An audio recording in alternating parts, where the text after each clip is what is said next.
Good afternoon everyone, welcome to the CIPS member webinar, Sustainable Procurement using ISO 2400, run in association with Action Sustainability.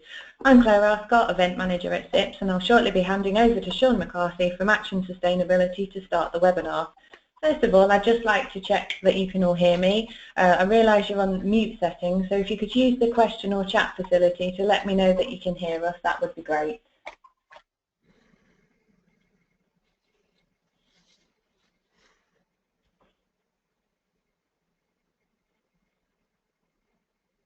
Okay, haven't got anyone saying they can hear us, so, oh, there we go, brilliant, they've all come through now, excellent. So I'll just quickly run through some housekeeping. Please keep your microphones on mute throughout the webinar, and if you want to ask any questions or make comments, please again use the question or chat facility. And save your questions and comments to the end of the webinar where you'll have an opportunity to ask Shaun any questions. A recording of the webinar and the slides will also be made available to you after the webinar.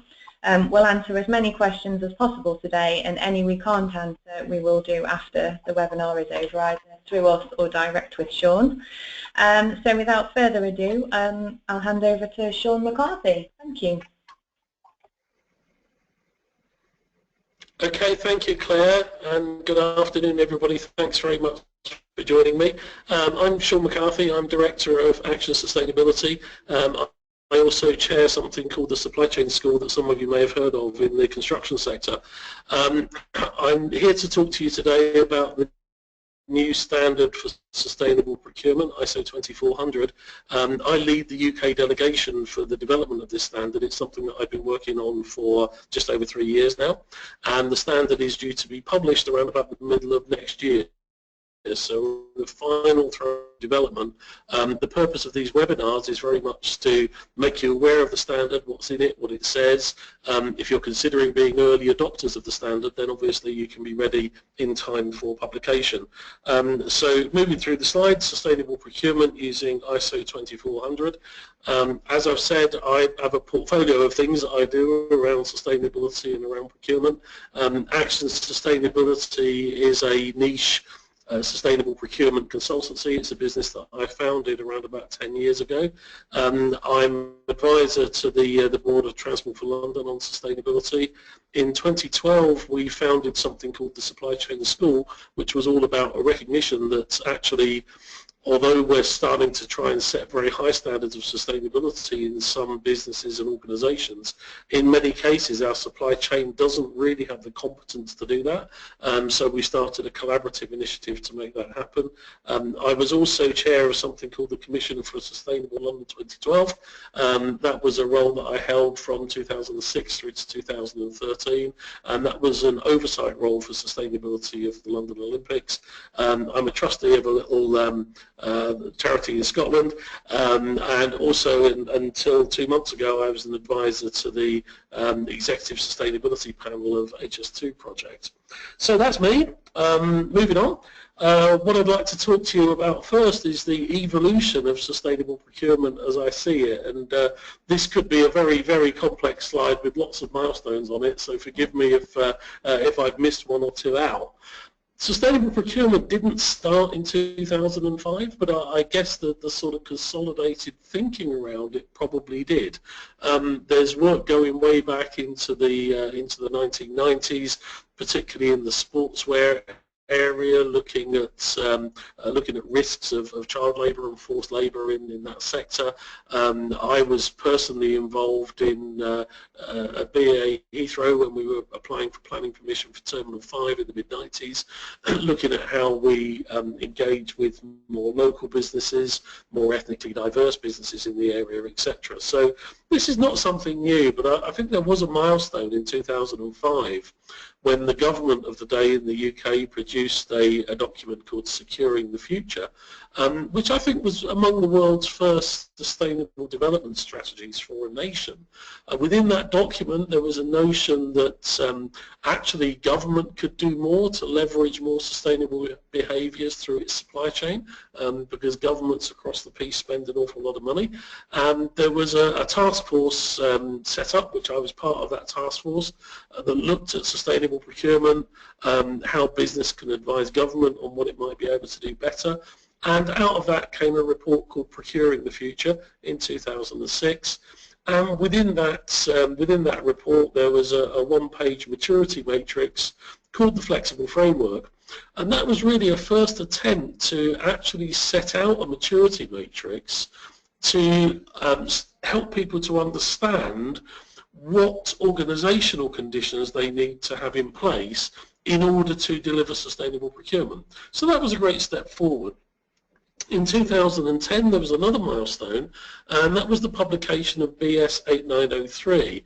This was the world's first standard for sustainable procurement practice, and it built on the flexible framework. So it talked not only about the organisational conditions, it talked about policy and strategy, how to develop it, and it talked about the actual act of procurement itself and how you might do it differently.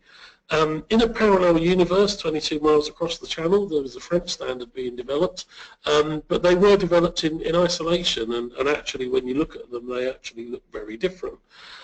So in 2013, there was a proposal to pull together the world's knowledge around sustainable procurement into an ISO standard. The ISO committee was born and has been meeting ever since and developing a standard ever since. As I said in the introduction, I lead the UK delegation. The other delegation members are my colleague Cathy Berry from Action Sustainability and Colin McCarthy from BSI, so we're the three people that have been involved since day one. This has been quite challenging, and I'll talk about some of the challenges that we faced in a moment, but essentially we're nearly there. There is one final round of meetings that takes place in early December, and after that there's quite a bureaucratic process has to be gone through for publication, but the document should be published around about the middle of next year. So as I've said, this is a webinar very much for those early adopters and people that want to be prepared for the future. So you'll see appearing in front of you on the screen now many different expressions and terminologies. You may have seen some of them, you may have been confused by them. I certainly am, and I'm supposed to be an expert. I'm not sure why we invent all these terms, other than, you know, for the consultants to make more money from confusing people. I use the expression sustainable procurement as a generic term for all of these things, being very clear that when we talk about sustainable, we talk about the whole gamut of sustainability, social, economic, environmental. It brings in ethical risks, it brings in supply chain risks. Yes, it does talk about responsibility and all of those other things. So I tend to use the expression sustainable, and that is the expression that's being used in the standard. So when you start to hear people talking about responsible sourcing, ethical sourcing, green purchasing, or whatever it might be, then actually the standard uses the term sustainable procurement and covers all of those things. So as a result of lots and lots of terminology being out there, volumes and volumes and volumes have been written on this subject, which do tend to confuse people. What we've tried to do then is to condense all of that. Sorry, I've just gone a little bit ahead of myself with the slides. What we're trying to do then is to condense all of that learning and all of that thinking across the world into one standard. Now, this standard is not going to be a simple one-pager. It will probably contain around about 50 pages, which is quite long, but we're trying to bring everything, you know, all of that collective knowledge into one document. And importantly, one document that is applicable across the world.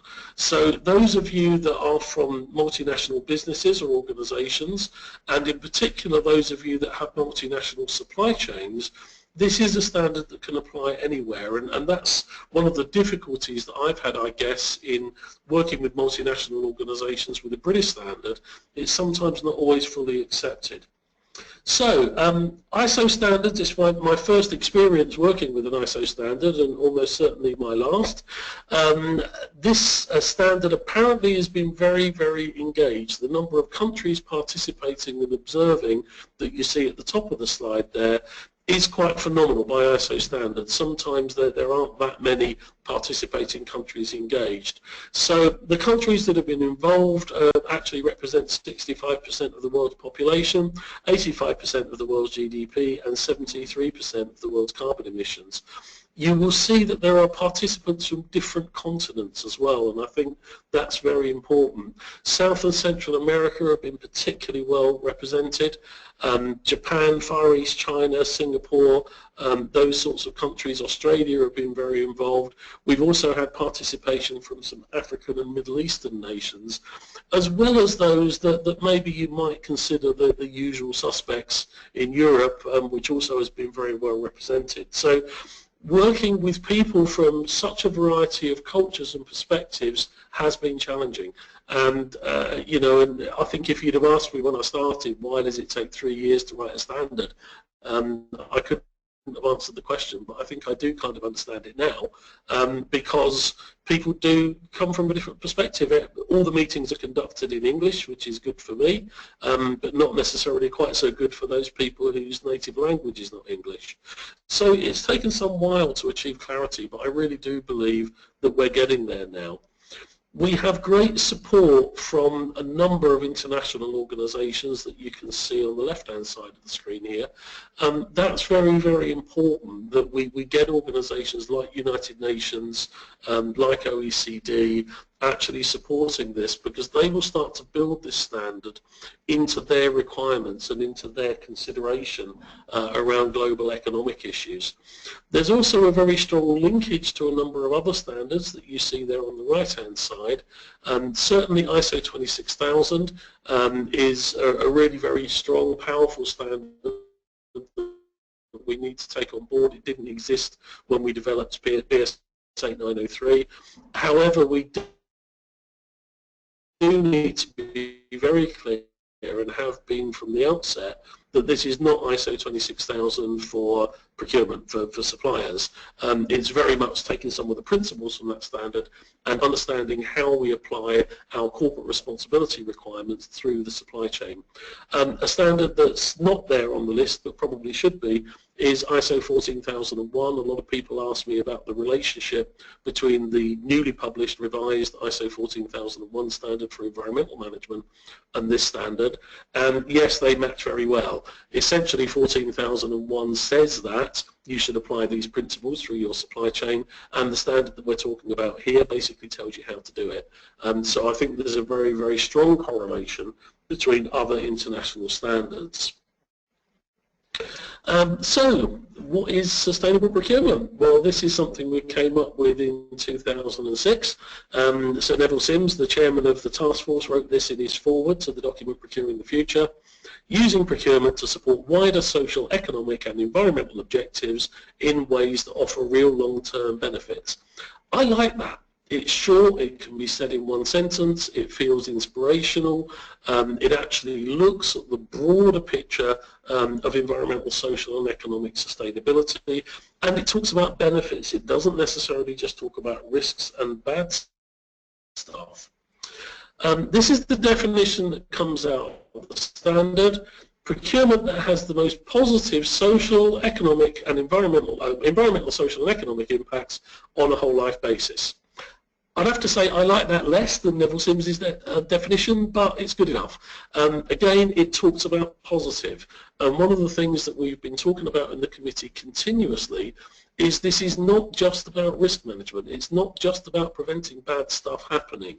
It's not just about spillages, pollution, slavery, child labour and all of those terrible things. There are real benefits that can be gained from this type of approach. We've tried to achieve a balance in the standard of both opportunity and risk. So that's the definition. What's happened in the last 10 years of my evolution of sustainable procurement? Well, if we consider what is procurement, for me, procurement is delivering outcomes through a supply chain. Whatever those outcomes might be, whatever your organisation is, you're trying to deliver something and you're trying to use a supply chain to do it. And your primary influences around that are usually stakeholder expectations. What is it your stakeholders want you to do? And usually client requirements, because at the end of the day, we all have a client at the top of the tree one way or another. The way that we do procurement, those of you, I guess I'm talking to majority procurement professionals online here, the way that we do that is by addressing those requirements through a competitive market. And competitive is very important in this respect because that enables us to get the right price, to get the right quality, to get the right outcomes, to get the right value for money ultimately for the client. So when we start to think about sustainability and how we address sustainability through those competitive markets, I think there's been a history in our profession of thinking that it's the same way as we addressed quality back in the day, and it's the same way we addressed safety back in the day. And I'm old enough to remember all of those things. I did the whole BS 5750 thing and the safety management and all of those things. And what did we do? We created a set of rules and procedures, and we made our suppliers follow them. This was either driven by legislation or driven by client requirements. And we did some audits. We would audit our suppliers to within an inch of their lives and tell them when they're getting it wrong and go back and audit again and keep going down the continuous improvement trail until they got it right. I'm not convinced that that works for sustainability, because sustainability is a much more nuanced, much more complex subject that doesn't necessarily have black and white standards and rules. It requires us to think a little bit more. And if we're in a situation where we do just send questionnaires out to our suppliers and audit them and buy only from those that have good sustainability credentials, then we end up shrinking the market. And we end up with more demand and less supply, and a smaller number of suppliers that can comply with what we want. What happens in those circumstances usually, well, the price goes up.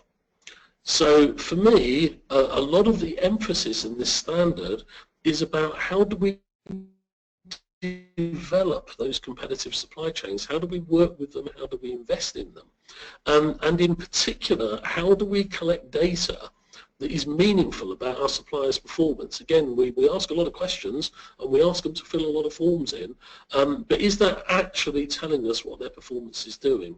So going forward for me, there's a big element of collaboration. A lot of these issues are far too big for one organisation to deliver on, and there are a lot of issues related to measurement. And over time, some of these techniques have evolved, and we've started to evolve a very different strategic landscape for sustainable procurement. Okay, so moving on. Current and emerging standards. As I've said, we currently have BS 8903. That standard's been in existence until 2010. When the new ISO standard is published, subject to a ballot in the UK of engaged members, then the BS 8903 will be retired, and a new British standard, which will basically be the British version of the ISO standard, will be published. So BS 8903 by the middle of next year, to all intents and purposes, will be history. So any of you working to that standard, I would strongly advise that you start thinking about the ISO standard now.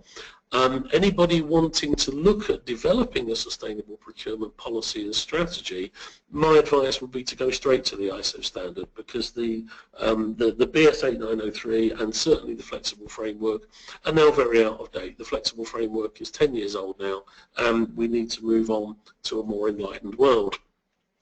Those of you that are working to BS 8903 will be relieved to hear that the structure of the two standards is very similar. So if you're working to 8903, this new standard is not going to scare you very much. So looking at the left-hand diagram, BS 8903 comes in 3 sections. In fundamentals, so that talks about organisational drivers, it talks about policy and strategy, it talks about procurement policy and strategy. Then there's something called enablers, and those are the organisational conditions that you need to put in place to make sustainable procurement happen. So there's something about people, there's something about risk and opportunity analysis and prioritisation, there's something about engagement, particularly engagement with your supply chain, there's something about leadership and governance, and there's something about measurement. And then finally the procurement process that I hope most of you know and love, and how to do that procurement process differently, how we actually build in sustainability thinking to each stage of the process. So what you'll see on the right hand side of the diagram is what used to be fundamentals in BS 8903 is broken into two sections: fundamentals and policy and strategy. They're quite short sections. Under policy and strategy, they start to bring in the kind of thinking about golden thread and how the standards that we apply to our supply chains link to our corporate strategies and policies. The enablers are pretty much exactly the same, the headings are the same, with the exception that there's an additional enabler which is about grievance mechanism. So that's about having some form of complaints mechanism related to risks in your supply chain, and that's something that was brought forward by the Japanese delegation and is actually quite a significant addition to the standard, I think. The procurement process, the wheel looks slightly different because it came from the Dutch delegation, but hey, it's the same procurement process the world over. It doesn't change very much, so it's very, very similar to that you would have seen in BS 8903. So, moving on to a bit more detail. Fundamentals. So the fundamentals section is all about the principles. And that does start to bring in some of the new thinking around sustainability that didn't exist when we wrote BS 8903. So it brings in things like the UN Guiding Principles on Human Rights and Business, it brings in the UN Sustainable Development Goals, and some of these big international initiatives that we've seen over the last few years. It talks about scope, it talks about why do it talks about the drivers, and it also talks about the key things that you need to consider. So these are the subsections in the standard. This is broadly what it looks like. I think I've already covered that, but when we send the slides out, then you can get some notes on that to remind yourselves. Do study this diagram. I will be asking questions about it later. This is the diagram that comes out of ISO 26000, and it talks about how organizations should set their stall out for corporate responsibility. The advice in the standard, in the Sustainable Procurement Standard, ISO 2400, is if you don't have a corporate responsibility strategy and policy, or if you don't have a public policy, if you're a public sector organization, then this is a very good place to start. But if you already have your policy and strategy in place and you know what you're trying to achieve as an organization, then you use your own policy and strategy and use this guidance to apply it through your supply chain. So, why do it? Well, in my experience of working in this field for an awful lot of years now, nobody's reasons are ever the same. One size does not fit all. Each of you on the call, if you're from different organizations, those organizations will have different drivers, depending on your sector, depending on your clients, depending on your investors, your business model, your stakeholders, your political policies if you're a public body, your geographical location quite often, they're all different. And your drivers for sustainability, your reasons for doing it are all different. So my advice would be, if you're starting from scratch, that's where you should start. And the standard very helpfully gives you some suggestions as to what your fundamental drivers might be, and it enables you to map them in this way. So in this made-up example that I have, I've got somebody who's very heavily driven by their customer, very heavily driven by cost, heavily driven by competitive advantage, and to an extent by economic value creation and legislation. So when you start to think about your objectives and your goals and what you're asking your supply chain to do, you need to tie back into those reasons. So if you're driven by competitive advantage, then actually what are your competitors doing? And do you want to be ahead of them? Do you want to be early adopters? Where do you want to be? If you're driven by your customers, then what do your customers actually want? If you're driven by cost, then what is it you can do that will reduce your cost and hit your sustainability goals? So using less energy, wasting less stuff, using less material, all of those good environmental practices can save you money too. So that's the starting point. Fundamental drivers. What is it that's driving you to do this? This is what I call the golden thread. I don't think it's called the golden thread in the standard, but it's about that linkage between your organizational sustainability policy and strategy and your procurement policy and strategy, that they should be interlinked. The procurement policy and strategy should simply be saying, this is how we deliver our sustainability policy through our supply chain. I see many that don't. and there is no linkage between the two. I think it's a very, very important starting point. So the policy and strategy section talks about commitment, it talks about alignment with organisational goals, it talks about adapting to the procurement context and managing implementation. It's quite a short section. It sets out the principles of what you should do without going into too much detail, which I think is quite appropriate at this level. So here are some examples. There are many. So this is not new. There are many organisations out there that have sustainable supply chain policies, they have sustainable procurement policies, whatever it is you want to call them. Usually quite short, usually a very succinct description saying this is what we're aiming for, this is what we expect from our supply chain. It's a document that can be distributed internally, it can be distributed to supply chains. It starts to set out the policy with a degree of clarity. So important that we write things down, not necessarily as a separate document like these, it can be part of a company's overall policy and strategy. Very important to set smart objectives. I see a lot of corporations with the sort of corporate objective we see at the top of this slide, which is wonderful and nice and cuddly and very laudable, but doesn't actually, I can't actually write a contract to say that, I can't actually set supplier KPIs to say that, I can't actually evaluate tenders. If I look at the smart objective below, yeah, I can work with that. As a procurement professional, I can work with that. I can start to understand what it is really I'm asking my supply chain to do. So very important to set smart objectives, and the standard covers that. So moving on then to enablers. So what is it we need to do organisationally to make things happen? Well, we've covered these 6 things in the standard. As I say, grievance mechanism is new. The others might have different titles, but to all intents and purposes, they're the same headings as we have in BS 8903. So this is what the standard looks like and how it sets it out. And as I say, it looks at the organisational conditions that we need to create to make this happen. In governing procurement, we talk about the roles and responsibilities of the various players in the game and what they're responsible for. So we start to set out who's accountable. The people doing procurement, of course, are very important, but one of the early discussions we had about the standard when we talked about who is this for, well, in my mind, and indeed in the minds of the committee now, it's for anybody in an organisation that is engaged in a procurement decision and or working with suppliers. And that's not just the people in the procurement department. It's very important to understand that this is for pretty much the whole organisation.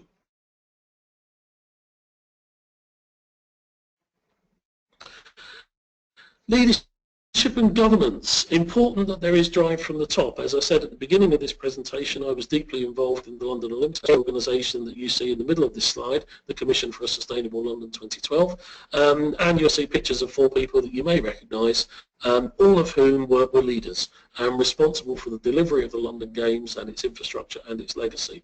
They all completely got sustainability from day one.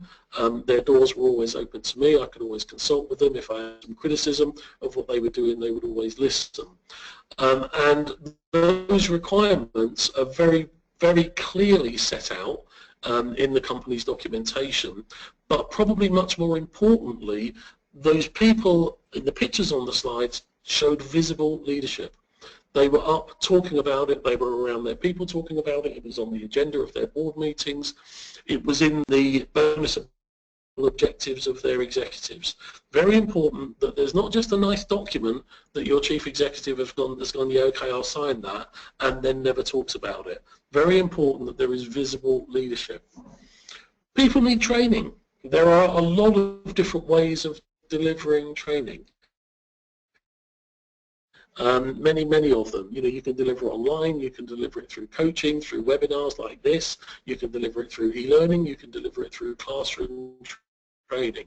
The standard sets out quite a variety of ways of enabling people to actually deliver on this important agenda. So it's not just about sheep dipping somebody through a course, it is also about support as well, and where does your expert sustainability support come from? Do you have people in-house that can support you? Do you need to buy that support in? Because this is a complex and variable and dynamic subject. So procurement professionals need help. I don't think it's reasonable to expect procurement professionals to be sustainability experts. They need to be sustainability aware, and they need to know how to deliver sustainability through their supply chains. So it's not just about training, it's also about support.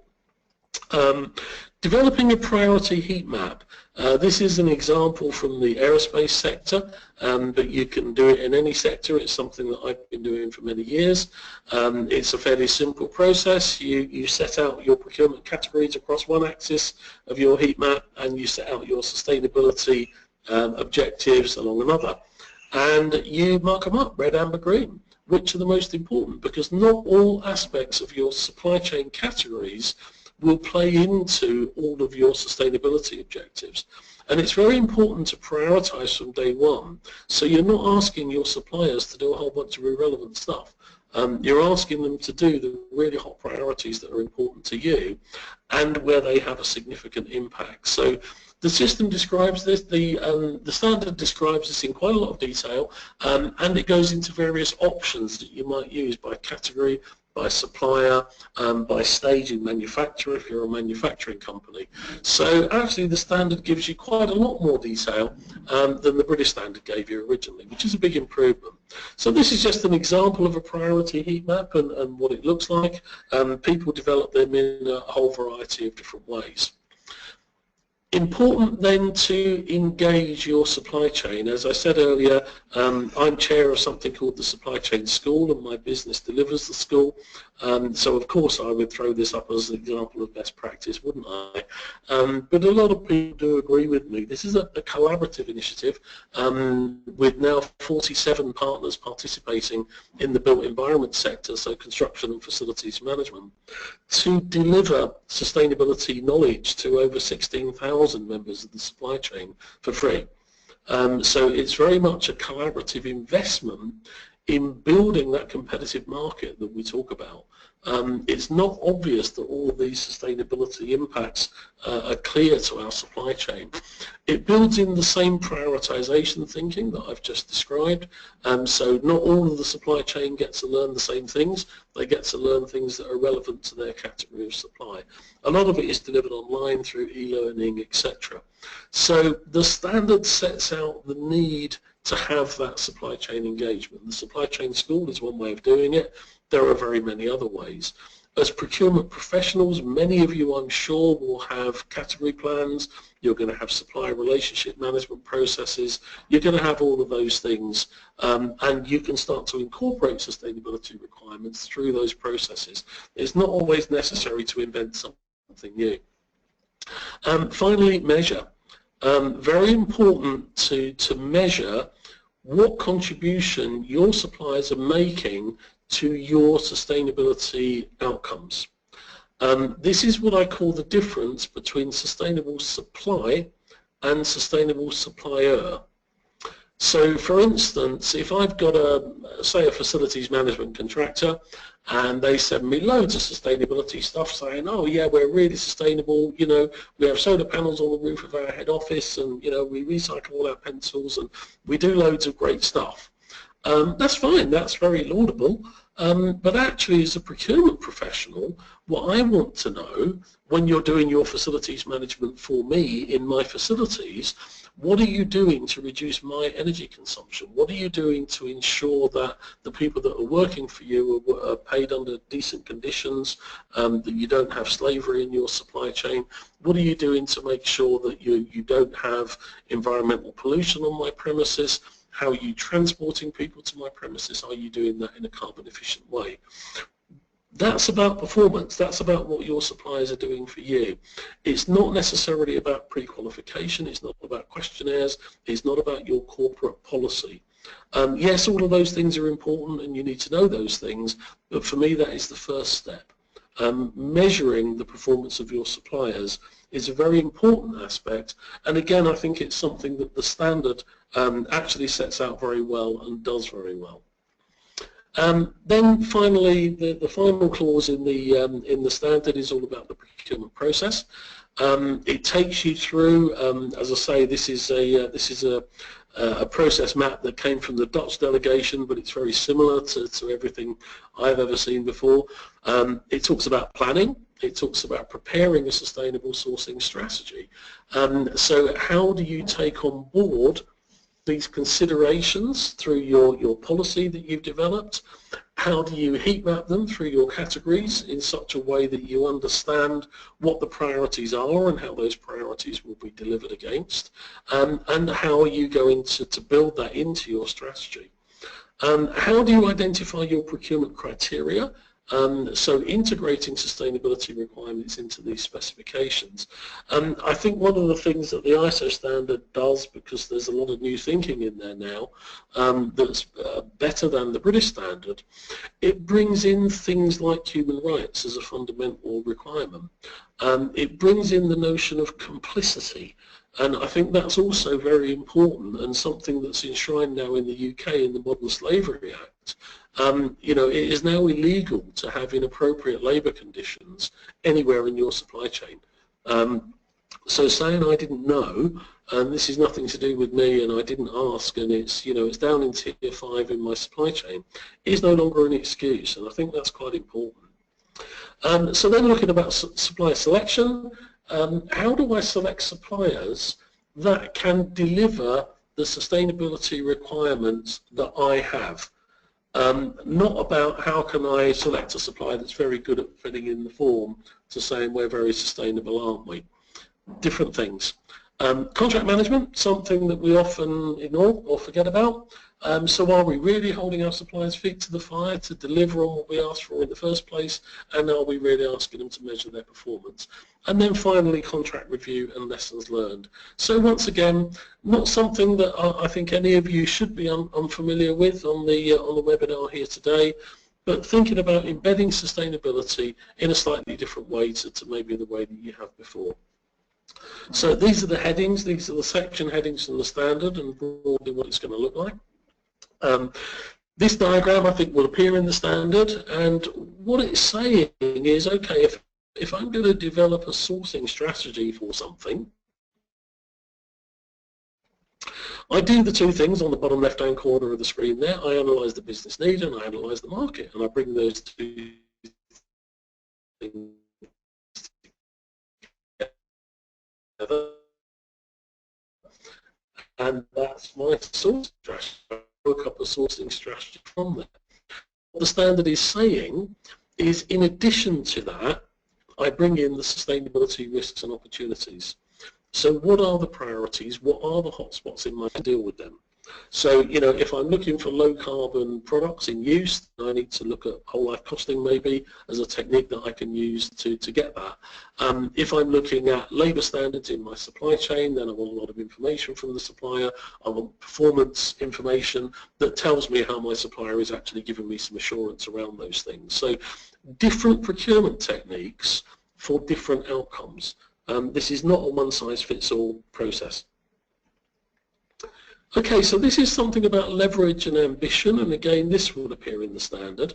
I think it's a very important little diagram to think about. When we have good leverage, on the bottom of the screen there, if we have purchasing power, if we can make suppliers do things, usually with a very large checkbook, but you know, sometimes, certainly in my time on the London Olympics, a lot of it was about the prestige of supplying London 2012, you know, and the reputation benefits potentially associated with that. So where you have leverage, you can potentially do more with your supply chain. On the vertical axis, we talk about sustainable ambition.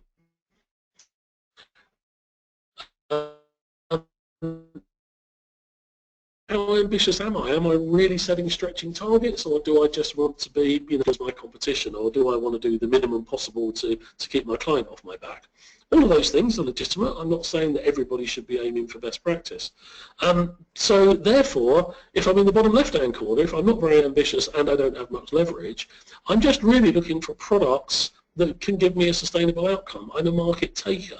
So I might look at the packaging specifications from different bits of IT kit, and packaging might be one of the considerations that I have in my balanced scorecard, and I go and buy the bit of kit that gives me the best advantage on the balanced scorecard. If I have a higher ambition but little leverage, then I'm looking at selecting best in class. So my sustainability impacts, my sustainability criteria in supplier selection and through my supplier management processes might be stronger, and I might be looking for better, and I might look to maybe exclude some of those suppliers that can't really give me best in class. If I have a lot of leverage and low ambition, I can still be an influencer. I can still actually drive my requirements through the supply chain. I can influence that supply chain. If I'm up in the top right-hand corner, I can be a market mover, and I can actually make markets do something different. A brief anecdotal story, we did that for the London Olympics. One of the things that I pushed London 2012 to do was to have a policy on use of PVC.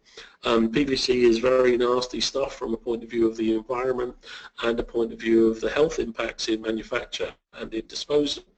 And they came up with a specification that the world could not comply with. There was no product out there that would comply with this specification. Because of the size of the spend on the London Olympics and because of the prestige of the market, an Italian manufacturer developed a product specifically for London 2012, a phthalate-free version of PVC, and that product is now available on the market. So by using our leverage and by having extremely high ambition, we were right at the top of that diagram in the top right-hand corner, and we're able to develop a different product to benefit the world. So these things can be done if you have ambition and if you have leverage. But if you don't, it doesn't mean you can't do sustainable procurement. Okay, the standard starts to give you some examples now as you go through the process. So some examples of what a good pre-qualification question might look like and what some good answers might look like. So that's really establishing the credentials of your supplier at the pre-qual stage. At invitation to tender stage, it's very much asking what is it you're committing to? What is it you're actually going to do as a supplier to me, and what are you going to contract for? So, final slide. Sustainable procurement's evolved over the last 20 years. Hopefully I've described that in fairly headline terms. We've seen a slow evolution to where we are today. We don't have another 20 years to make it business as usual. This is a very important standard for the world. I commend it to you. Thank you very much for your time and attention. My contact details are on the slide here if you'd like to contact me directly. I'm going to hand you back to Claire now. Happy to answer your questions before we close the webinar. Thank you. Brilliant, thank you, Shaun. Lots of excellent and useful information there. So yeah, like Shaun says, if you do have any questions, please feel free to submit them to us now. Any that we don't get through, obviously, like we said, Shaun will contact you directly. We don't actually have any at the minute, so I'll just wait a few moments and give you a chance to submit any that you may have. So just go ahead if you'd like to. Okay, but while we're waiting for questions, Claire, if I can just cover a couple of issues that I am asked quite frequently. One is about certification and certification of the standard. This standard in standards world is officially guidance. So you can't be certified against it in the way that you can ISO 9001 and 14001. You can engage a third party to perform an evaluation, a competence evaluation, and that third party can provide a certificate of some sort and some advice on continuous improvement. But it is not a certifiable or auditable standard. I think it's quite important to remember that. The other question I'm asked, which hopefully I've covered in part already, is all about the timescale and when we expect the standard to be published.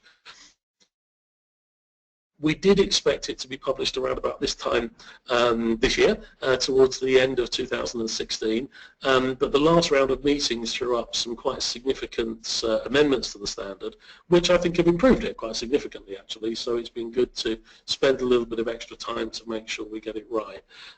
So as I said in the earlier part of the presentation, there's around a week of meetings coming up in early December, after which, hopefully, provided everybody from the 40-odd nations that takes part signs up to the standard, then it goes into a publication process, and it should be published around about the middle of next year, so mid-2017. Brilliant, thanks Shaun. A question that we do have, is a copy of the draft standard available at all? Good question. It was available when it was out for public consultation on the BSI website. So if you go to the BSI website, take a look and see if it's there. If it's not, then contact details are up on the screen. Please do email me and I'll send you a copy of the draft. When the standard is published, you will have to buy it, as you do any other standard. You actually have to go online and purchase it through the BSI website, or if you're outside the UK, then through your own local standards organisation. Brilliant, thank you. We have another question. How long do you anticipate it will take organisations to apply and be certified for the new standard? And do you have any idea of the cost for organisations to apply? Right, okay. This is not a level standard. So it's not like ISO 14001 or ISO 9001. So you're not paying for certification. So like, you know, I mean, my little company is certified to 9001 and 14001, and every 2 years I have to pay for an auditor to turn up and tick a few boxes, and I give him some money in the away again, or she goes away again. So this is a voluntary standard. It's a guidance standard. In my opinion, from my experience of working with organisations of this type, if you're a medium to large organisation and you're starting from scratch, having never done this before, I would see this as a 3-year journey towards full competence. So, you know, to go from beginning to, do you know what, I'm pretty much in alignment with this standard, is around about 3 years. In terms of the cost, because there are no costs of certification, it can cost you nothing. You can get the standard, you can work through it with your own internal people, and you can work towards compliance. Of course, if you wanted to engage a consultant like us, then there would be a variety of different costs for our help depending on what it is you ask us to do. So, you know, I couldn't give you a direct answer to that question. If you'd like me to answer it separately, I'd need to know a little bit more about your organisation. You can have an evaluation performed again by a company like mine or by others, and again, that really varies depending on the scope of your procurement, number of sites, etc. But it would be, you know, a few £1,000s, but not tens of thousands of pounds, to have a full report and an evaluation done by a competent organisation. So sorry if that's not a wholly helpful answer, but the short answer can be it could cost you nothing, but you'd probably go more slowly. If you had some professional help, then you can take a few shortcuts and go a little bit more quickly. But there is, again, let me repeat, this is not a certifiable standard, so if anybody tries to tell you so, please show them the door. It's a guidance standard and they're different. Brilliant, thank you, Shaun. We don't have any more questions at the moment, but like I say, if you think of any, please do get in touch. Thank you all very much for your time, and thank you very much for Shaun for presenting, and I hope you enjoyed the webinar. Thank you very much. Okay, thanks very much everybody, do get in touch, thank you.